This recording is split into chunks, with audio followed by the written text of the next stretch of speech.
মোৰ পত্নীৰ এপেণ্ডিছৰ অপাৰেশ্যন কৰিব লাগে। মইতো আপোনাৰ পত্নীৰ যোৱা বছৰ এপেণ্ডিছৰ অপাৰেশ্যন কৰিছোঁ আৰু এবাৰ অপাৰেশ্যন কৰাৰ পাছততো আকৌ নহয়। ছাৰ, এজন মানুহৰ জানো দুজনী পত্নী থাকিব নোৱাৰে।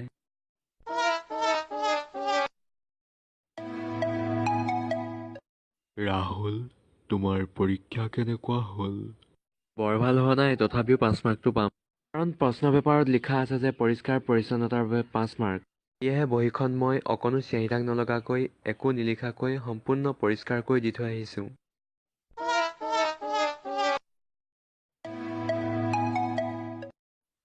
ঐ, তই ক'ত থাক? দেউতাৰ লগত। তহঁতি সকলো ক'ত থাক? নগেনহঁতৰ ঘৰৰ ওচৰত। নগেনৰ ঘৰ ক'ত? মিছা ক'লে কি হ'ব, আমাৰ ঘৰৰ ওচৰতে।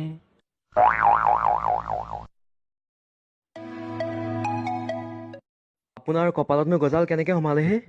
তাকো ওলোটাকৈ। চিলিণ্ডাৰ লগাবলৈ বেৰত গজাল মাৰিছিলোঁ। তাৰ পাছত? চেনেলেৰে গজাল মৰা দেখি মিষ্টাৰে ক'লে, কেতিয়াবা মূৰটো কামত লগাবাচোন। তাৰ পাছত এইটো হ'ল।